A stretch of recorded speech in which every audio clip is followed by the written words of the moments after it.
എല്ലാവർക്കും നമസ്കാരം. നമ്മുടെ പുതിയൊരു വീഡിയോയിലേക്ക് സ്വാഗതം. അപ്പോൾ ഇന്നത്തെ വീഡിയോയിൽ ഞാൻ വീണ്ടും ഒരു അനുഭവ കഥ തന്നെയാണ് പറയാനായിട്ട് ഉദ്ദേശിക്കുന്നത്. അത് എനിക്ക് ഉണ്ടായിട്ടുള്ള ഒരു അനുഭവ കഥ തന്നെയാണ്. അപ്പോൾ ആ ഒരു കഥ നമ്മുടെ കൃഷ്ണനും മയിൽപ്പീലിയൊക്കെ ആയിട്ട് ബന്ധപ്പെട്ടിരിക്കുന്നതുകൊണ്ട് തന്നെ ആ ഒരു മയിൽപ്പീലി എങ്ങനെ കൃഷ്ണൻ എങ്ങനെയാണ് ഈ മയിൽപ്പീലി ചൂടാൻ തുടങ്ങിയത്, അല്ലെങ്കിൽ കൃഷ്ണനും മയിൽപ്പീലിയും തമ്മിലുള്ള ബന്ധം എന്താണെന്നുള്ള അതിൻ്റെ ഐതിഹ്യം പൊരുളൊക്കെ നമുക്കൊന്ന് ഫസ്റ്റ് കേട്ട് നോക്കാം. അതിന് മുന്നായിട്ട് നമുക്കറിയാമല്ലേ, കൃഷ്ണൻ മയിൽപ്പീലി ഇല്ലാതെ ഒരു കണ്ണനെ നമുക്ക് സങ്കല്പിക്കാൻ പോലും പറ്റില്ല. നമ്മൾ ഏതൊരു ഫോട്ടോ എടുക്കുകയാണെങ്കിലും അല്ലെങ്കിൽ കൃഷ്ണൻ എന്ന് പറഞ്ഞു കഴിഞ്ഞാൽ മയിൽപ്പീലി ഉണ്ടായിരിക്കും, അങ്ങനെയല്ലേ നമ്മുടെ മനസ്സിലേക്ക് ആദ്യം ഓടിയെത്തുന്നത്. കണ്ണൻ്റെ മയിൽപ്പീലിയും പുല്ലാങ്കുഴലും അങ്ങനത്തെ മഞ്ഞപ്പട്ട് കൊടുത്ത് അങ്ങനത്തെ കാര്യങ്ങളൊക്കെ. പട്ടിൻ്റെ നിറം പലപ്പോഴും മാറി പറഞ്ഞിരിക്കാം, പക്ഷേ മയിൽപ്പീലിയും പുല്ലാങ്കുഴലും നമുക്ക് ഒഴിച്ചു നിർത്താൻ പറ്റാത്ത ആ ഒരു ഘടകങ്ങളാണ് കണ്ണൻ എന്ന് പറയുമ്പോൾ എന്നാണ് എനിക്ക് തോന്നുന്നത്. എൻ്റെ മനസ്സിലേക്ക് ഫസ്റ്റ് ഓടിയെത്തുക അങ്ങനത്തെ കാര്യങ്ങളൊക്കെയാണ്. അപ്പോൾ ഈ ഒരു മയിൽപ്പീലിയും കണ്ണനും തമ്മിലുള്ള ബന്ധം എങ്ങനെയാണെന്നുള്ളത് രണ്ട് കഥകൾ ഞാൻ കേട്ടിട്ടുണ്ട്.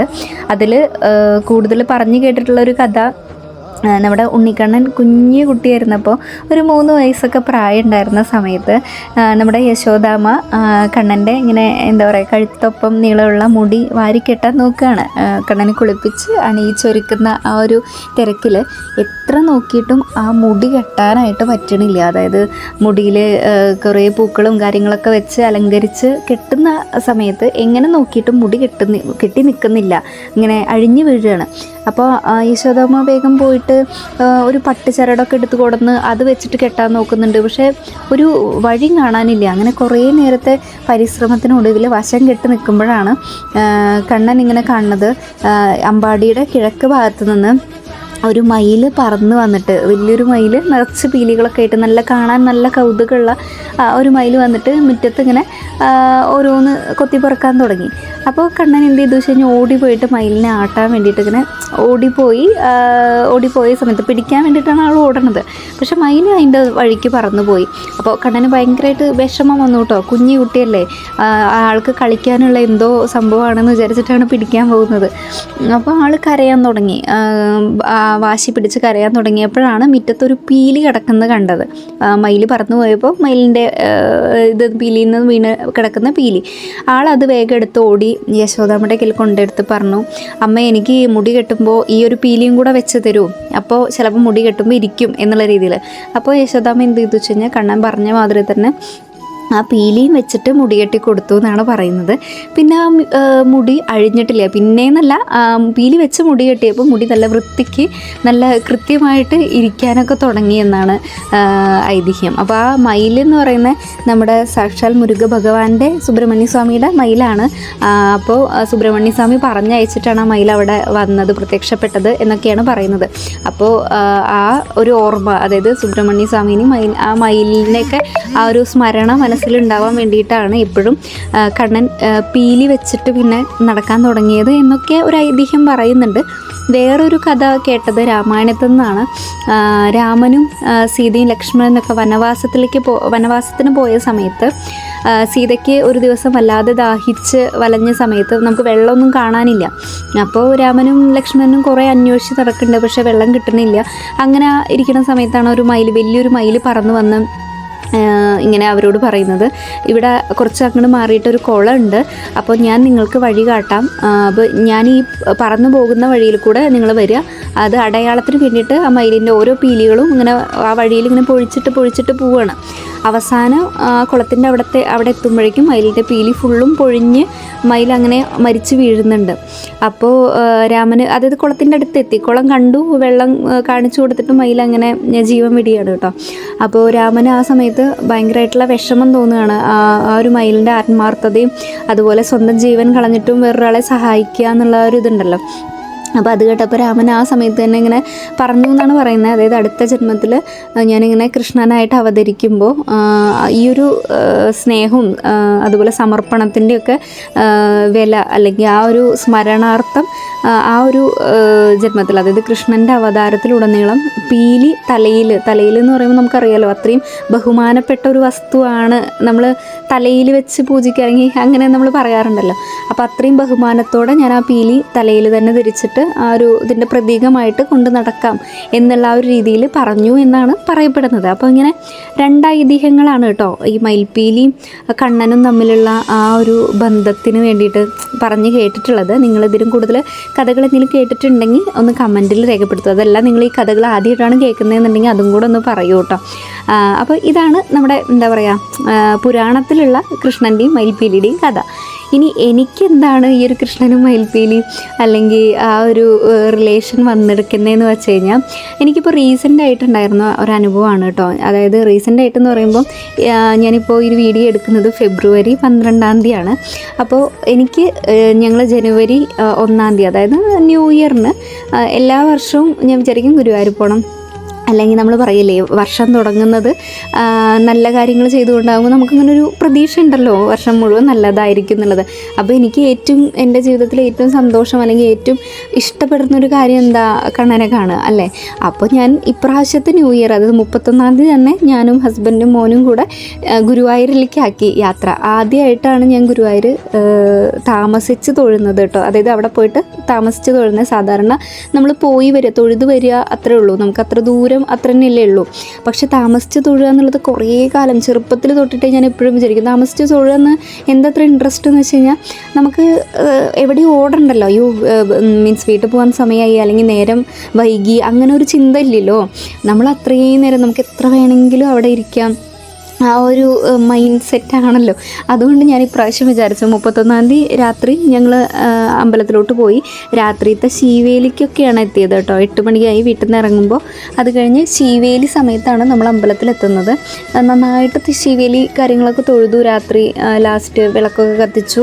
അങ്ങനെ ഭയങ്കര സന്തോഷത്തിൽ ഒരു 12 മണി വരെ അവിടെയൊക്കെ എങ്ങനെ എന്താ പറയുക നടന്ന് തൊഴുത്. അത്യാവശ്യം നല്ല തിരക്കുണ്ടായിരുന്നു. ഈ 1-ാം തീയതി ആയത് കാരണം കൊണ്ട് തന്നെ നമ്മൾ അടുത്ത് തന്നെയുള്ള ഒരു ഹോട്ടലിലാണ് റൂം എടുത്തിട്ടുണ്ടായിരുന്നത്. അതായത് ആ ഹോട്ടലിൽ നിന്ന് നോക്കിക്കഴിഞ്ഞാൽ അമ്പലം കാണാം. അതായത് നമുക്ക് നേരെ നടപ്പുരയിലുള്ള ഹോട്ടൽ തന്നെയാണ് കേട്ടോ. പിന്നെ ജനൽ തുറന്നിട്ട് നേരെ കൊടിമരമായിരുന്നു കാണുന്നുണ്ടായിരുന്നത്. അപ്പോൾ അതിൽ പരം സന്തോഷം എനിക്ക് വേറെ പറയാനില്ല. അപ്പോൾ ഭയങ്കര സന്തോഷത്തിലാണ് ഉറങ്ങാൻ കിടക്കണത്. അപ്പോൾ രാവിലെ നേരത്തെ എണീറ്റ് നിർമ്മാലിയൊന്നും ഞാൻ എൻ്റെ ജീവിതത്തിൽ തൊഴുതിട്ടില്ല കേട്ടോ ഇതുവരെ. അപ്പോൾ എൻ്റെ മനസ്സിൽ അതൊക്കെ തൊഴാം സാവധാനം പോലെ നടന്ന് കണ്ട് തൊഴുത് അങ്ങനെ അതാണ് എൻ്റെ മനസ്സിൽ. പക്ഷേ ഇത്രയും തിരക്കിൻ്റെ കാര്യം ഭർത്താവ് പറയുന്നുണ്ട് കേട്ടോ. നീ വിചാരിക്കുന്ന മാതിരി ഒന്നുമല്ല, നല്ല തിരക്കുണ്ടാവും എന്നുള്ള രീതിയിൽ. പക്ഷെ ഞാൻ പറഞ്ഞു കുഴപ്പമില്ല, അത് ആൾക്ക് ഒറ്റയ്ക്ക് വിടാനൊരു പേടി.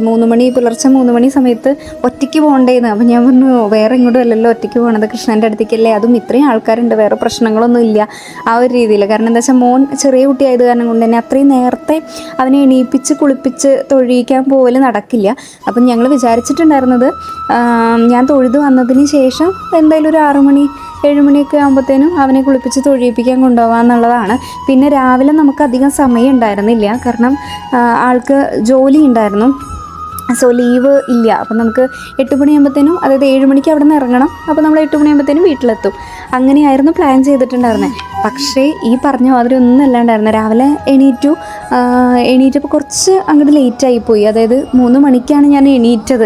സാധാരണ എനിക്കത് അറിയുണ്ടായിരുന്നില്ല 3 മണിക്ക് നട തുറക്കും. അപ്പം നമ്മൾ അതിന് മുന്നേ എനിക്ക് തോന്നുന്നു 12 മണിയാകുമ്പോഴത്തേനും വരിയിലിരിക്കാൻ തുടങ്ങും തോന്നുന്നു ആൾക്കാർ, കിടന്നു പോലും ഉറങ്ങാതെ അത്രയും ആ സമയത്ത് കാണാൻ വേണ്ടിയിട്ട്. ഞാൻ പക്ഷേ 2:30ക്കാണ് എണീക്കുന്നത്. 3 മണിക്കാണ് റൂമിൽ നിന്ന് പോകുന്നത് തൊഴാൻ വേണ്ടിയിട്ട്. അങ്ങനെ പോയപ്പോൾ നല്ല തിരക്കായിരുന്നു. തിരക്കെന്ന് പറഞ്ഞു കഴിഞ്ഞാൽ ഇത്രയും തിരക്ക് ഞാൻ ഇതുവരെ കണ്ടിട്ടില്ല, അത്രയും തിരക്കായിരുന്നു കേട്ടോ.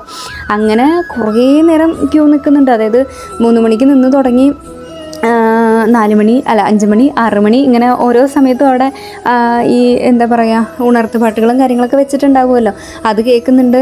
അതുപോലെ സമയം നോക്കുമ്പോൾ സമയം ഇങ്ങനെ പോകുന്നുണ്ട്, നമുക്കാണെന്നുണ്ടെങ്കിൽ വരി നീങ്ങുന്നില്ല. അപ്പോൾ അവിടെ നിൽക്കുന്ന സെക്യൂരിറ്റിക്കാരുടെ അടുത്ത് ചോദിച്ചപ്പോൾ പറഞ്ഞു എന്തൊക്കെയോ പൂജകൾ നടക്കുന്നുണ്ട്, പിന്നെ എന്താണെന്നറിയില്ല, എങ്ങനെ നീങ്ങണില്ല. അവരെന്നെ പറയുന്നുണ്ട് സാധാരണ ഇത്രയും സമയത്തിനുള്ളിൽ തന്നെ നമ്മൾക്ക് കുറച്ച് എന്താ പറയുക ആ വരി ക്യൂ നിൽക്കുന്ന ഉള്ളിലോട്ടെങ്കിലും എത്തേണ്ടതായിരുന്നു, ആ ഗ്രില്ലിൻ്റെയൊക്കെ ഉള്ളിലോട്ടെങ്കിലും. ഇതങ്ങനെ ഒന്നും എത്തിയിട്ടില്ല. നമ്മളപ്പോഴും ആ പുറത്ത് ഇങ്ങനെ ചുറ്റി ആ ഭാഗത്ത് തന്നെ നിൽക്കുന്നത്. അപ്പോൾ എനിക്കാണെന്നുണ്ടെങ്കിൽ ഫോൺ കയ്യിലില്ല, ഹസ്ബൻഡിൻ്റെ അടുത്ത് പറയണമെങ്കിൽ കൂടെ, അതായത് ഇവിടെ ഉണ്ടെന്നോ അല്ലെങ്കിൽ എന്താ ആൾക്കും അറിയില്ല, മോൻ്റെ കൂടെ കിടക്കുകയാണല്ലോ, അപ്പോൾ എന്താ തിരക്കിൽ എന്താ ഉണ്ടായി എന്നൊരു പിടിയില്ല. അപ്പോൾ അതൊരു ടെൻഷൻ വേറെ. അങ്ങനെ മൊത്തത്തിൽ ഭയങ്കര ബുദ്ധിമുട്ടായിട്ട് നിൽക്കുക. അങ്ങനെ അവസാനം 6 മണിയായി. ഈ 3 മണിക്ക് പോയി നിന്ന് 6 മണി വരെ മേൽപ്പത്തൂർ ഓഡിറ്റോറിയത്തിൻ്റെ മുമ്പിൽ എത്തിയിട്ടുള്ളൂ ക്യൂ. അവിടെ നിന്ന് ഇങ്ങോട്ട് കടന്നിട്ടില്ല. അപ്പോൾ എനിക്ക് പിന്നെ വേറെ നിവൃത്തിയൊന്നുമില്ല, കാരണം ഹസ്ബൻഡിനെ ജോലിക്ക് പോകണം എന്നുള്ളത് പറഞ്ഞിട്ടുണ്ടായിരുന്നല്ലോ, ലീവ് എടുക്കാനുള്ള ഓപ്ഷൻ ഇല്ല. പിന്നെ ആളും എന്നെ കാണാതെ ഭയങ്കരമായിട്ട് ടെൻഷനാവും. അപ്പോൾ എല്ലാം കൂടെ ഞാൻ കണ്ണിന് വേണ്ടിയിട്ടൊരു എന്താ പറയുക, ഇലയിൽ നമ്മുടെ പഴവും അതുപോലെ അവിടെ നിന്ന് തന്നെ കിട്ടുമല്ലോ കടയിൽ നിന്ന് വാങ്ങാൻ, പട്ടും അങ്ങനെ പഴവും പട്ടും താമരമുട്ടും അതൊക്കെ മേടിച്ച് കയ്യിൽ വെച്ചിട്ടുണ്ടായിരുന്നു കേട്ടോ. അപ്പോൾ ഇത് കയ്യിൽ വെച്ച് ഇത് കൊടുക്കാം, അതായത് ന്യൂ ഇയറിനല്ലേ ആദ്യമായിട്ട് അങ്ങോട്ട് ഗിഫ്റ്റ് കൊടുക്കുക എന്നുള്ളൊരു രീതിയൊക്കെ എൻ്റെ മനസ്സിലുണ്ടായിരുന്നത്. അപ്പം പക്ഷേ ആ വരിയിൽ നിന്ന് പോണ ഒരു ലക്ഷണം കണ്ടില്ല എന്ന് വെച്ചപ്പോൾ ഞാൻ വേറെ നിവൃത്തിയൊന്നും ഇല്ലാതെ വരിയിൽ നിന്ന് ഇറങ്ങിയിട്ട് നേരെ നമുക്ക് നടയിൽ നിന്ന് തൊഴാന്ന് വെച്ചിട്ട് നാലമ്പലത്തിനകത്ത് കയറി. സാധാരണ അപ്പുറത്ത് കൂടെ പോയി മറ്റേ ഭഗവതി അമ്പലത്തിൻ്റെ അതിനെ നാലമ്പലത്തിൻ്റെ അകത്ത് കയറി. നാലമ്പലത്തിൻ്റെ അകത്ത് കയറിയപ്പോൾ എൻ്റെ ദൈവമേ അതിനേക്കാൾ തിരക്കാണ് ഉള്ളിൽ. കാരണം ഉള്ളിലേക്ക് വരി കടത്തി വിടുന്നില്ല, അത്രയും തിരക്ക്. എന്താണെന്നറിയില്ല, ഉദയാസ്തമന പൂജയാണോ അല്ലെങ്കിൽ അങ്ങനെ എന്തെങ്കിലും പൂജകളുണ്ടായിരുന്നോ ഒന്നും അറിയണില്ല കേട്ടോ.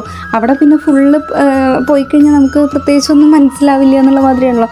അങ്ങനെ ഭയങ്കര തിരക്ക്. അപ്പോൾ ആ സമയത്ത് എനിക്ക് തോന്നുന്നു രാവിലത്തെ പൂജ ഇടയ്ക്കിടയ്ക്ക് അടച്ച പൂജകളുണ്ടായിരുന്നു. ആ സമയത്ത് നട തുറക്കാനുള്ള ഒരു ഇതുണ്ടായിരുന്നത്. അപ്പോൾ ഞാൻ എൻ്റെ കയ്യിലുള്ള പഴവും ഇതൊക്കെ എങ്ങനെയൊക്കെയോ ഞാൻ അതൊക്കെ പകുതി വീണ്, അതുപോലെ താമരമുട്ടും വീണ് പോയി. അവിടെ നിന്നൊക്കെ പെറുക്കിയെടുത്തിട്ടൊക്കെയാണ് കേട്ടോ വെക്കണത്. അപ്പം എനിക്ക് മനസ്സിലുണ്ടായിരുന്നു ഇത്രയും, അതായത് നല്ല ശുദ്ധിയോടെയും വൃത്തിയോടെയും വെക്കേണ്ടത് ഇങ്ങനെയൊക്കെയാണല്ലോ എടുത്ത് വെക്കണത് എന്ന് ഞാൻ തന്നെ വിചാരിക്കുന്നുണ്ട്. അതിലെനിക്ക് ഭയങ്കര വിഷമമുണ്ടായിരുന്നു. പക്ഷേ എനിക്ക് സത്യം പറഞ്ഞാൽ ആ സമയമാകുമ്പോഴത്തേനും ഭയങ്കരമായിട്ട് ദേഷ്യവും വരാൻ തുടങ്ങി കേട്ടോ. എന്തുകൊണ്ടാണെന്ന് എനിക്കറിയില്ല. പൊതുവേ അതായത് അത്രയും നേരം നമ്മൾ നിന്ന് സഹി കെട്ടു എന്ന് പറയില്ലേ, രാവിലെ തൊട്ട് നിൽക്കുന്ന, തലേദിവസം ഭക്ഷണം കഴിച്ചിട്ടില്ല, 8 മണിക്ക് വീട്ടിൽ നിന്ന് ഇറങ്ങിയെന്ന് പറഞ്ഞല്ലോ. അപ്പോൾ തലേ ദിവസം ഉച്ചയ്ക്ക് ഭക്ഷണം കഴിച്ചതാണ്. അത് കഴിഞ്ഞിട്ട് ഞാൻ വെള്ളം പോലും കുടിച്ചിട്ടില്ല എന്ന് പറഞ്ഞാൽ വേണമെങ്കിൽ ശരിയായിരിക്കാം, കാരണം എൻ്റെ ഓർമ്മയിലില്ല. അത്രയും വയ്യ, നമുക്ക് രാവിലെ തൊഴുത് കഴിഞ്ഞിട്ട് വേണം ഭക്ഷണം കഴിക്കാൻ, ആ ഒരു ചിന്ത എൻ്റെ മനസ്സിൽ. അപ്പോൾ അത്രയും രാവിലെ ഉറക്കമില്ല, രാത്രിയത്തെ ഉറക്കമില്ല, രാത്രി ഈ തൊഴാൻ പോകേണ്ട ചിന്തയിൽ ഉറങ്ങുക എന്നുള്ളത് ആകെ ഇത്തിരി സമയം കിട്ടിയിട്ടുള്ളൂ. അപ്പോൾ 12 മണിക്ക് കിടന്നു, 12:30 1 മണിക്ക് ഉറങ്ങിയിട്ടുണ്ടെങ്കിൽ തന്നെ 1 മണിക്കൂർ എങ്ങാണ്ടാണ് ഉറങ്ങിയിരിക്കണമെന്ന് എനിക്ക് തോന്നുന്നു, 1.5 മണിക്കൂർ. അപ്പോൾ എല്ലാം കൊണ്ടും ഭയങ്കരമായിട്ട് ദേഷ്യം വരാൻ തുടങ്ങി. തിരക്കാണെങ്കിൽ അങ്ങനെ ഇവർ ഉന്തി തള്ളി എന്താ പറയുക, ചതച്ച് കൂട്ടുക എന്ന് പറയില്ലേ, അത്രയും തിരക്കായിരുന്നു കേട്ടോ സത്യം പറഞ്ഞു കഴിഞ്ഞാൽ. പിന്നെ ഈ മുമ്പിൽ നിൽക്കണവരൊന്ന് തൊഴാൻ അത്രയും നന്നായിട്ട് കാണാണ്ട് കണ്ണനെ, അവർക്ക് മുമ്പിൽ നിൽക്കണവർക്ക്. അതായത് നടയിൽ മറവുകളൊന്നുമില്ല, വരിയിൽ നിന്ന് കയറ്റി വിടണമില്ല. അപ്പോൾ നട ഫുള്ള് ഇങ്ങനെ ക്ലീനാണ്, കാണാൻ പറ്റും. പക്ഷേ ഈ മുമ്പിൽ നിൽക്കണവർ മാറി തരുന്നില്ല. അപ്പോൾ ഈ ഫുള്ള് അവർ ആ ഭണ്ണാരം പിടിച്ചിങ്ങനെ നിൽക്കുകയാണ് അവിടെ നിന്ന് മാറാതെ. അപ്പോൾ ഈ ബാക്കിലുള്ളവർക്കൊന്നും കാണാൻ പറ്റില്ല. അതിൽ വയസ്സായവരുണ്ട്, വയ്യാത്തവരുണ്ട്, കുട്ടികളുണ്ട്, ഇവർക്കൊന്നും കാണാൻ പറ്റുന്നില്ല. അപ്പോൾ എനിക്ക് അതും ദേഷ്യം വരാൻ തുടങ്ങി. അതായത് കണ്ണനെ കാണാൻ തന്നെ അല്ലേ എല്ലാവരും വന്ന് നിൽക്കണത്. അപ്പോൾ ഒന്ന് കണ്ടു കഴിഞ്ഞ് ഒന്ന് മാറി കൊടുക്കുക. അതിപ്പോൾ എല്ലാവർക്കും ബാധകമാണ്. നാളെ അവരായിരിക്കാം ബാക്കിൽ വന്ന് നിൽക്കുന്നുണ്ടാവുക. അപ്പോൾ അവർക്കും ഇത് തന്നെയല്ലേ ചിന്ത ഉണ്ടാവുക, ഒന്നൊരു നോക്ക് കണ്ടാൽ മതി എന്നുള്ളൊരു രീതി. അപ്പോൾ എല്ലാം കൊണ്ടും ഞാൻ എന്നിട്ട് അവരേനെ ചീത്ത പറയേണ്ടത്, ചീത്ത പറയാൻ പറഞ്ഞാൽ ഒന്ന് കണ്ടെങ്കിൽ ഒന്ന് മാറി നിൽക്കുമോ, ജസ്റ്റ് ഒന്ന് കാണാൻ വേണ്ടിയിട്ടല്ലേ ബാക്കി എല്ലാവരും നിൽക്കണേ എന്നുള്ള മാതിരി. കാരണം നമുക്ക് അത്രമാത്രം, എന്നെ സംബന്ധിച്ച് അത്ര ഉയരമൊന്നുമില്ല. അപ്പോൾ ഇവരേനെ വകഞ്ഞ് മുകളിൽ കൂടെ എത്തി നോക്കുക, അതൊന്നും പ്രാക്ടിക്കലല്ല. അതും കൂടാഞ്ഞ് അപ്പുറത്തുള്ളൊരു തള്ളൽ വേറെ, ഇപ്പുറത്തുള്ളൊരു തള്ളണു, ബാക്കിൽ നിന്ന് തള്ളണു, അങ്ങനെ ഫുള്ള് ഞാൻ ഇടയിൽ പെട്ടു, നടുവിൽ പെട്ടു ഈ തിരക്കിൻ്റെ. എന്നാൽ കണ്ണനെ കാണാണ്ടോ അതുമില്ല. അങ്ങനെ കുറേ നേരം ഗുസ്തി കൂടി, അതായത് ഇവിടുന്നും തള്ളുക അവിടുന്നും തള്ളുക എല്ലായിടത്തും തള്ളുക, മൊത്തത്തിൽ മതിയായി എന്ന് പറയില്ലേ. എങ്ങനെയെങ്കിലും ഒന്നും എനിക്ക് ഭയങ്കര ദേഷ്യം വരാൻ തുടങ്ങി. കൃഷ്ണൻ്റെ അടുത്ത് തന്നെ ഞാൻ എന്തൊരു കഷ്ടം, ഇത് മനുഷ്യനൊന്നും തൊഴാൻ വന്നിട്ട് കാണാൻ പറ്റില്ല എന്നുണ്ടെങ്കിൽ എന്താ ചെയ്യുക കൃഷ്ണനോട് വരെ ദേഷ്യപ്പെടാൻ തുടങ്ങി എന്ന് പറയില്ലേ, ആ ഒരു ലെവലായിരുന്നു കേട്ടോ. മൊത്തത്തിൽ വിശപ്പും ദാഹവും എല്ലാം കൂടെ. അപ്പോൾ എങ്ങനെയൊക്കെയോ ഉന്തിത്തള്ളി ഒരു നോക്ക് കണ്ടു. ഒരു നോക്ക് കണ്ട് അങ്ങനെ വലം വെച്ച് വേഗം പ്രദക്ഷിണം വെച്ചിട്ട് ഞാൻ വേഗം രണ്ടാമതും കണ്ടു കേട്ടോ. അതായത് ഫസ്റ്റ് കണ്ട് ഇങ്ങനെ പ്രദക്ഷിണം വയ്ക്കുമ്പോൾ തന്നെ എൻ്റെ മനസ്സിലുണ്ട് കൃഷ്ണന് എന്നെ കാണിക്കണ്ടെന്നാണെങ്കിൽ അതായത് ഒരു വാശി മാതിരി എനിക്ക് കാണണം തന്നെയാണ്. അപ്പോൾ ആരുടെ വാശിയെ ജയിക്കാൻ നോക്കാമല്ലോ എന്നുള്ള രീതിയിൽ. അതായത് ഇത് ഞാനിങ്ങനെ പറയുമ്പോൾ നിങ്ങൾ തെറ്റിദ്ധരിച്ചൊന്നും എടുക്കരുത് കേട്ടോ. ഞാനും കൃഷ്ണനും ഒരു എന്താ പറയുക കൂട്ടുകാരെ മാതിരിയോ അല്ലെങ്കിൽ ഞാൻ തന്നെയാണ് കൃഷ്ണൻ. ആ ഒരു മീൻസ് എനിക്ക് അങ്ങനെ ഒരു വേർതിരിവൊന്നും എനിക്ക് തോന്നിയിട്ടില്ല. അതുകൊണ്ടാണ് കേട്ടോ. അല്ലാതെ ഇതെന്താ ഇങ്ങനെയൊക്കെയാണോ ദൈവത്തിനെ ട്രീറ്റ് ചെയ്യണേ അങ്ങനെയൊന്നും വിചാരിക്കരുത്. കൃഷ്ണനെ നമ്മൾ എന്താ പറയുക അത്രയും നമ്മുടെ ഒരാൾ അല്ലെങ്കിൽ നമുക്കങ്ങനെ വേറൊരാളോ അല്ലെങ്കിൽ ഒരു ബഹുമാനമല്ലല്ലോ, സ്നേഹമല്ലേ കണ്ണൻ്റെ അടുത്ത്. അപ്പോൾ ആ ഒരു സ്നേഹത്തോടെയുള്ള അധികാരത്തിലാണ് ഞാൻ ഈ പറയുന്നത്. ഒരു വട്ടം കണ്ടു. അപ്പം ഞാൻ വിചാരിക്കണത് എൻ്റെ വാശിയാണോ അതോ കൃഷ്ണൻ്റെ വാശിയാണോ ജയിക്കണമെന്ന് നോക്കട്ടെ. ഞാൻ ഇത്രയും കഷ്ടപ്പെട്ടിട്ട് ഒന്ന് കാണാൻ വേണ്ടിയിട്ടല്ലേ നിൽക്കണത്. വേറെ ഒന്നും ഞാൻ പറഞ്ഞിട്ടില്ലല്ലോ. അതായത് വേറെ ഒരു ആഗ്രഹം ഞാൻ പറഞ്ഞിട്ടില്ല. എനിക്കൊന്ന് കണ്ടാൽ മാത്രം മതി എന്നല്ലേ വിചാരിച്ചിട്ടുള്ളൂ. എന്നിട്ട് എന്നോട് ഇങ്ങനെ ചെയ്യണത്. അപ്പം എന്നാൽ കാണിച്ച് അതായത് കണ്ടിട്ട് തന്നെ പോവുള്ളൂ എന്നുള്ള ആ ഒരു എന്താ പറയുക ഒരു വാശി പിടിച്ചിട്ട് വാശിയോട് തന്നെ പറഞ്ഞു. എന്നിട്ട് ഞാൻ വേഗം ഒരു പ്രദക്ഷിണം ഒരു വട്ടം കണ്ടു. അപ്പം ഞാൻ പറഞ്ഞു ഇനി ഞാൻ 3 വട്ടം കണ്ടിട്ടേ പോവുള്ളൂ എന്നുള്ള രീതിയിൽ രണ്ടാമതും കണ്ടു. രണ്ടാമത് കണ്ടപ്പോൾ എനിക്ക് കുറച്ചും കൂടെ എന്താ പറയുക ആത്മവിശ്വാസം കൂടി കേട്ടോ. കുറച്ചും കൂടെ കോൺഫിഡൻസ് കൂടി. എന്നാലും ഞാൻ 3ാമതും കണ്ടിട്ടേ പോവുള്ളൂ. എൻ്റെ അടുത്താണോ കളി എന്നുള്ള ആ ഒരു മൈൻഡ് സെറ്റായി കേട്ടോ. അതായത് എന്നെ കാണിക്കണ്ട എന്നുള്ള രീതിയിലല്ലേ ഇങ്ങനെ അകത്തേക്ക് കടത്തി വിടാതെ ഇത്രയും നേരം ക്യൂ നിന്ന് വശം കെട്ടു. അല്ലാന്നുണ്ടെങ്കിൽ ഇത്രയൊക്കെ നേരം പൂജ ഉണ്ടാവുമോ? അതും 3 മണിക്ക് വന്ന് നിന്ന് അത് സെക്യൂരിറ്റിക്കാരനെ പറയുന്നത് എന്താണെന്നറിയില്ല എന്ന് കടത്തി വിടണില്ല എന്നുള്ള രീതിയിൽ. അപ്പോൾ എൻ്റെ മനസ്സിലെന്താ ഞാൻ കാണണ്ട വെച്ചിട്ടല്ലേ ഇങ്ങനെയൊക്കെ ചെയ്തത്, എന്നാൽ ഞാൻ കണ്ടിട്ടേ പോകൂ എന്നുള്ള ആ ഒരു ഇതായിരുന്നു കേട്ടോ. മൂന്നാമത്തത് കാണാൻ വരുമ്പോഴേക്കും എവിടെ നിന്നാണെന്നറിയില്ല ശ്രീകോവിലിൻ്റെ ആ ഭാഗത്തുനിന്ന് ഇങ്ങനെ ഒരു സെക്യൂരിറ്റിക്കാരൻ നിറച്ച് കയ്യിൽ മയിൽപ്പീലിയായിട്ട് ഇങ്ങനെ പോകുന്നുണ്ട്. ഒരു കുട്ടിക്ക് ഇങ്ങനെ ഞാൻ കൊടുക്കണം കണ്ടു കേട്ടോ. ഏതൊരു കുട്ടിക്ക് ഇനി കയ്യിൽ 2 മയിൽപ്പീലി, ഒരു മയിൽപ്പീലിയും കൂടെ ഉള്ളൂ, ഒരു മയിൽപ്പീലിയും കൂടെ ഉള്ളൂ. അപ്പം ഞാൻ ആളുടെ അടുത്തെത്തി. ഞാനത് ശ്രദ്ധിക്കണില്ല. ഞാൻ ആക്ച്വലി അത് വാങ്ങണമെന്നും വിചാരിച്ചിട്ടില്ല. ഞാൻ വേഗം തൊഴുക. 3ാമത്തെ എൻ്റെ എന്താ പറയുക ഒരു വാശി 3ാമതും തൊഴുതിട്ടേ പോകുള്ളൂ എന്നുള്ളൊരു വാശി ഇതാക്കാൻ വേണ്ടിയിട്ട് 3ാമതും തൊഴാൻ പോകണ ആ സമയത്താണ് ഈ സെക്യൂരിറ്റിക്കാരൻ എൻ്റെ മുമ്പിൽ വന്ന് പെടണത്. അപ്പോൾ ഞാൻ പെട്ടെന്ന് എനിക്ക് മൈൻഡിൽ കണ്ണൻ്റെ മയിൽപ്പീലിയല്ലേ അപ്പോൾ എനിക്ക് ഒരെണ്ണം വേണം എന്ന് തോന്നി. അപ്പോൾ ഞാൻ ആളുടെ അടുത്ത് പറഞ്ഞു എനിക്കും വേണം എന്ന് പറഞ്ഞു. ആ ഓട്ടത്തിൽ തന്നെ പറയണ കേട്ടോ. അപ്പോൾ ആളും ഒപ്പം എൻ്റെ കൂടെ നടക്കുന്നതാണ്. അപ്പോൾ ആൾ പറഞ്ഞു ഇതേ കുഞ്ഞു കുട്ടികൾക്കുള്ളതാ, അതായത് ചെറിയ കുട്ടികൾക്കുള്ളതാ, വലിയ കുട്ടികൾക്കുള്ളതല്ല എന്ന് പറഞ്ഞു എൻ്റെ അടുത്ത്. ഇങ്ങനെ കളി ഭാഗത്ത് മീൻസ് ഒരു കോമഡി അല്ലെങ്കിൽ എന്താ പറയുക ആ ഒരു ഇതിൽ തന്നെ. അപ്പോൾ ഞാൻ പറഞ്ഞു എനിക്കൊരു കുഞ്ഞു കുട്ടിയുണ്ട്, ആ കുട്ടിക്ക് വേണ്ടിയിട്ടാ എന്ന് പറഞ്ഞപ്പോൾ ആൾ വേഗം ഒന്നും പറയാതെ ഇത് കയ്യിൽ തന്നു കേട്ടോ. ഇത് കയ്യിൽ തന്നപ്പോഴാണ് ഞാൻ മീൻസ് എനിക്ക് പെട്ടെന്ന് ബോധോദയം ഉണ്ടായത്. അത് ഇനി ഞാൻ ഇങ്ങനെ 3ാമത് തൊഴുക. കാരണം ഈ മയിൽപ്പീലി എന്ന് പറയുന്നത് അത്യാവശ്യം നല്ല വലിപ്പമുണ്ട്. ഞാൻ ആ പീലി ഈ വീഡിയോയിൽ കാണിക്കാം കേട്ടോ. കാരണം ഞാൻ അത്രയും എന്താ പറയുക എനിക്ക് കിട്ടിയൊരു നിധി പോലെ ഞാൻ കാത്തു വെച്ചിട്ടുണ്ട്. അപ്പോൾ ആ പീലി അത്യാവശ്യം നല്ല നീളമുണ്ട്. നമ്മളിങ്ങനെ വെറുതെ ഇങ്ങനെ പിടിച്ചാൽ തന്നെ അത് ഒടിയാനുള്ള ചാൻസസ് വളരെ കൂടുതലാണ്. അതിനിടയ്ക്ക് ഈ കുത്തും തിരക്കും ഈ ഉന്തും തിരക്കിൻ്റെ ഇടയിലേക്ക് കൊണ്ടുപോയി കഴിഞ്ഞാൽ എന്തായാലും അത് ചതഞ്ഞ് അതിൻ്റെ അവശിഷ്ടം മാത്രം ബാക്കി കിട്ടുള്ളൂ എന്ന് പറഞ്ഞാൽ അത്രയും പോലും കിട്ടില്ല, ഫുള്ള് നാശമാവുമെന്ന് ആർക്ക് കണ്ടാലും മനസ്സിലാവും.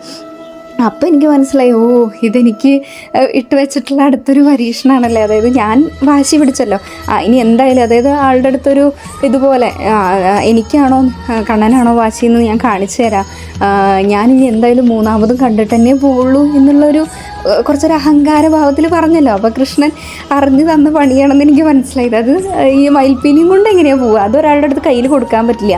അത് കയ്യിൽ കൊടുത്തു കഴിഞ്ഞാൽ എല്ലാവരും ഇത് കിട്ടാൻ വേണ്ടി നിൽക്കുകയാണ്. അതിൻ്റെ ഇടയിൽ നിന്നാണ് ലാസ്റ്റ് ഒരെണ്ണം എനിക്ക് കിട്ടിയത്. തീർച്ചയായിട്ടും ഇത് ആരുടെ അടുത്തേലും കൈമാറിയിട്ട് ഞാനൊന്ന് തൊഴുതിട്ട് വരട്ടെ എന്ന് പറയാനുള്ളൊരു ഓപ്ഷൻ ഇല്ല. പിന്നെ എൻ്റെ കൂടെ ആരും ഇല്ല വേറെ. അപ്പം ഞാൻ കുറച്ച് നേരം അവിടെ നിന്ന് ഞാൻ എന്താ ചെയ്യുക, തൊഴാതെ പോകണോ അതോ എന്താ വേണ്ടേ എന്നുള്ള ഒരു ഭയങ്കര ഇതായി. എന്തായാലും തൊഴാൻ കയറി കഴിഞ്ഞു വെച്ചാൽ അത് നാശമാവും എന്നുള്ളത് ഉറപ്പായിരുന്നു. പിന്നെ ഞാൻ രണ്ടും കൽപ്പിച്ചിട്ട് എന്ത് ചെയ്തു വെച്ച് കഴിഞ്ഞാൽ ഈ പീലി മുകളിലോട്ട് പൊക്കി പിടിച്ചു. അതായത് എൻ്റെ തലയുടെയും മുകളിലോട്ട് ഇങ്ങനെ അധികം ഒടിയാത്ത രീതിയിൽ പൊക്കി പിടിച്ച് ആ ഒരു ഒന്നും തിരക്കുന്നു. ജസ്റ്റ് ഒരു മിന്നായം പോലെ വിളക്കെന്തോ കണ്ടു എന്ന് പറയാം, അത്ര തന്നെ ഉള്ളൂ കേട്ടോ. അങ്ങനെ ഒരു മിന്നായം പോലെ കണ്ടിട്ട് അങ്ങോട്ട് പോയി, അത്ര തന്നെ. അപ്പോൾ ആ ഒരു കാഴ്ച മാത്രമാണ് കണ്ടത്. അപ്പോൾ എനിക്ക് അത് ആ ഒരു പീലി കയ്യിൽ കിട്ടി എനിക്ക് ഭയങ്കര എക്സൈറ്റ്മെൻറ്റ് സന്തോഷവും എല്ലാം ഉണ്ടായിരുന്നു. പക്ഷെ ആ മൂന്നാമത് തൊഴുതത് എൻ്റെ ആ ഒരു വാശി തീർക്കാനെന്ന് വേണമെങ്കിൽ പറയാം. പക്ഷേ കണ്ണനാണോ ജയിച്ചത് ഞാനാണോ ജയിച്ചത് പറഞ്ഞാൽ കണ്ണൻ തന്നെയാണ് അവിടെ ജയിച്ചത്, വേറെ ആരുമില്ല.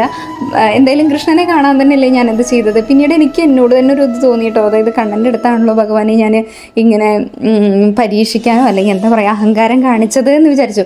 പിന്നെ അപ്പോൾ തന്നെ എനിക്ക് തോന്നി കണ്ണനെല്ലാം അറിയാലോ, ഞാൻ വേറൊന്നിനല്ലല്ലോ അഹങ്കാരം കാണിച്ചത്, കണ്ണനെ കാണാൻ വേണ്ടിയിട്ടല്ലേ, വേറൊന്നുമല്ല. അഹങ്കാരം എന്ന് പറയാൻ പറ്റുമെന്ന് എനിക്കറിയില്ല, എന്നാലും ചെറിയൊരു അഹങ്കാരമാണല്ലോ, ഒരു വാശി പിടിക്കലാണല്ലോ, വാശിയാണല്ലോ ഞാൻ കാണിച്ചത്. കൃഷ്ണനാണോ ഞാനാണോ ജയിക്കുക എന്നുള്ളൊരു ആ ഒരു തന്നെയാണല്ലോ അവിടെ വന്നത്. പിന്നീട് എനിക്കൊരു കുറ്റബോധം തോന്നായില്ല. പിന്നെ ഞാൻ മാപ്പൊക്കെ പറഞ്ഞു. പക്ഷേ എന്നാലും കണ്ണൻ അതിൽ പ്രശ്നമൊന്നും ഇല്ലാത്തതുകൊണ്ടല്ലേ എനിക്ക് അങ്ങനെ ഒരു ഗിഫ്റ്റ്, അതായത് ഞാൻ അതന്നാണ് മയിൽപ്പീലിയുടെ കഥ ഫസ്റ്റ് തന്നെ പറഞ്ഞത്. കൃഷ്ണന് മയിൽപ്പീലി എത്രത്തോളം പ്രിയപ്പെട്ടതാണെന്ന് കാണിക്കാൻ വേണ്ടിയിട്ടാണ്. ആ ഒരു അത്രയും പ്രിയപ്പെട്ട ഒരു സംഭവമാണ് എനിക്കിപ്പോഴും എനിക്കറിയാം അത് കണ്ണൻ തന്നെയായിരിക്കാം കൊണ്ടു വന്നിരിക്കുന്നത് എന്ന് വിശ്വസിക്കാൻ തന്നെയാണ് എനിക്കിഷ്ടം. ആളുടെ ആ ഒരു ഇച്ഛപ്രകാരം തന്നെയാണ് ആ ഒരു മയിൽപ്പീലി എൻ്റെ കയ്യിൽ കിട്ടിയെന്ന് വിചാരിക്കാൻ തന്നെ എനിക്കിഷ്ടം. കാരണം ഈ ഒരു മയിൽപ്പീലി വിതരണം ചെയ്തിരുന്നു എന്നാണ് എനിക്ക് തോന്നിയത്, എനിക്കറിയില്ല. ആ ഒരെണ്ണമാണ് കയ്യിൽ കണ്ടത്, ഒരെണ്ണം ഒരു കുട്ടിക്ക് കൊടുക്കണ കണ്ടു, പിന്നെ ഒരെണ്ണമാണ് കയ്യിൽ കണ്ടതായിട്ട് എൻ്റെ ഓർമ്മ. ആ ഒരെണ്ണമാണ് എനിക്ക് തന്നത്. അപ്പോൾ ഇത് എനിക്കായിട്ട് കൊടുന്ന് തന്ന മാതിരി ആ ഒരു ഫീലാണ് ഉണ്ടായിരുന്നത് കേട്ടോ. ആ ഒരു മയിൽപ്പീലി ഞാൻ കൊടുത്തേക്കാം. എനിക്കത് ഭയങ്കര സന്തോഷവും, അതായത് നമ്മളെ പരീക്ഷിക്കാൻ വേണ്ടിയിട്ടാണ്. ഇനി നീ എങ്ങനെ കാണുക, ആളുടെ ഒരു കുട്ടിത്വവും അല്ലെങ്കിൽ എന്താ പറയുക എപ്പോഴും ആ ഒരു കൂടെ ഉണ്ട് എന്നുള്ളൊരു ഇടയ്ക്കിടയ്ക്ക് വന്നിട്ട് ഇങ്ങനെ ഓർമ്മിപ്പിക്കണ ഒരു ഫീലാണ്. എനിക്കെപ്പോഴും ആ മയിൽപ്പീലി കാണുമ്പോൾ ആ ഒരു ഭക്തി അല്ലെങ്കിൽ ആ ഒരു സന്തോഷവും എനിക്ക് ആദ്യമായിട്ട് കിട്ടിയിട്ടുള്ള ഗിഫ്റ്റ് എൻ്റെ ഗുരുവായൂരപ്പൻ്റെ അടുത്ത് നിന്ന് തന്നെയാണ്. അതും കൂടെ പറയാനായിരുന്നു കേട്ടോ. അങ്ങനെ ഒരു അനുഭവം എനിക്ക് ഉണ്ടായിട്ടുണ്ട്. അതിപ്പോൾ അടുത്ത് അത്ര ദൂരെയൊന്നുമല്ല, ഈ കഴിഞ്ഞ ന്യൂ ഇയറിനാണ് ഇങ്ങനെ ഒരു അനുഭവം ഉണ്ടായത്. അപ്പോൾ നിങ്ങൾക്കും ഇതുപോലെ അവിടുന്ന് എനിക്കറിയില്ല അങ്ങനെ മയിൽപ്പീലി വിതരണം ഉണ്ടോ എന്നുള്ളതൊന്നും. എനിക്ക് അന്നാണ് ആദ്യമായിട്ട് ഇങ്ങനെ കാണുന്നതും കിട്ടുന്നതും. പക്ഷേ ഇതിനു മുമ്പ് ആർക്കെങ്കിലും കിട്ടിയിട്ടുണ്ടോ അല്ലെങ്കിൽ അങ്ങനെ ഉണ്ടോ, അങ്ങനെ ഒരു ചടങ്ങ് അവിടെ ഉണ്ടോ എന്നുള്ളതും എനിക്കറിയില്ല. അങ്ങനെ എന്തെങ്കിലും ഉണ്ടെങ്കിൽ നിങ്ങൾക്കും ഇങ്ങനെ എന്തെങ്കിലും അനുഭവങ്ങളൊക്കെ ഉണ്ടെങ്കിൽ കമൻറ്റിൽ രേഖപ്പെടുത്തുക കേട്ടോ. അതൊക്കെ കേൾക്കുമ്പോഴും ഭയങ്കര സന്തോഷമാണ്. ഇങ്ങനെ ഒരു അനുഭവമായിട്ടുള്ള കാര്യങ്ങളൊക്കെ കേൾക്കുമ്പോഴും വായിക്കുമ്പോഴും കാണുമ്പോഴും ഒക്കെ ഭയങ്കര സന്തോഷമാണ്. അപ്പോൾ ഈ ഒരു അനുഭവമാണ് എനിക്ക് ഇന്നത്തെ വീഡിയോയിൽ നിങ്ങളുമായിട്ട് പങ്കുവയ്ക്കാനുള്ളത്. അപ്പം ഇങ്ങനെ വീഡിയോകളൊക്കെ നിങ്ങൾക്ക് ഇഷ്ടപ്പെടുന്നുണ്ട് എന്ന് വിചാരിക്കുന്നു. ഇഷ്ടപ്പെടുന്നുണ്ടെങ്കിൽ തീർച്ചയായിട്ടും ഒന്ന് സപ്പോർട്ട് ചെയ്യുക കേട്ടോ. കാരണം എന്താ വെച്ച് കഴിഞ്ഞാൽ നിങ്ങളുടെ ആ ഒരു സപ്പോർട്ട് തന്നെയാണ് എനിക്ക് ഇനിയും ചെയ്യണം. അതായത് നമ്മളെ കേൾക്കാനും ആൾക്കാരുണ്ട്, അല്ലെങ്കിൽ നമ്മുടെ അനുഭവങ്ങൾ കേൾക്കുമ്പോൾ ബാക്കിയുള്ളവർക്ക് ഇപ്പോൾ ഞാൻ പറഞ്ഞല്ലോ, എനിക്ക് ബാക്കിയുള്ളവരുടെ അനുഭവങ്ങൾ കേൾക്കാനും കാണാനും ഒക്കെ ഭയങ്കര ഇഷ്ടമാണ്. അപ്പോൾ അത് എനിക്ക് കുറച്ചും കൂടെ ഭക്തി തരികയാണ് ചെയ്യുന്നത്. അപ്പോൾ ആ ഒരു ഇത് ബാക്കിയുള്ളവർക്കും കൂടെ, ഞാൻ ഈ പറയുന്ന കാര്യങ്ങൾ ബാക്കിയുള്ളവർക്കും കൂടെ കേൾക്കുമ്പോൾ കുറച്ചുകൂടെ കണ്ണനെ അറിയാനും കണ്ണനുമായിട്ട് ഒരു അടുത്ത് എന്താ പറയുക കുറച്ചുകൂടെ ഭക്തി കൂടാനൊക്കെ ഇടയാക്കുന്നുണ്ടെന്നുണ്ടെങ്കിൽ അത് എന്നെ സംബന്ധിച്ച് വലിയൊരു കാര്യമാണല്ലോ. അതുകൊണ്ട് കൂടെയാണ് ഞാൻ പറയുന്നത് കേട്ടോ. അപ്പോൾ നമുക്ക് എന്തായാലും ഭഗവാന്റെ അനുഗ്രഹം കൊണ്ട് അടുത്തൊരു വീഡിയോ ആയിട്ട് കാണാം. അതുവരെ എല്ലാവർക്കും നമസ്കാരം.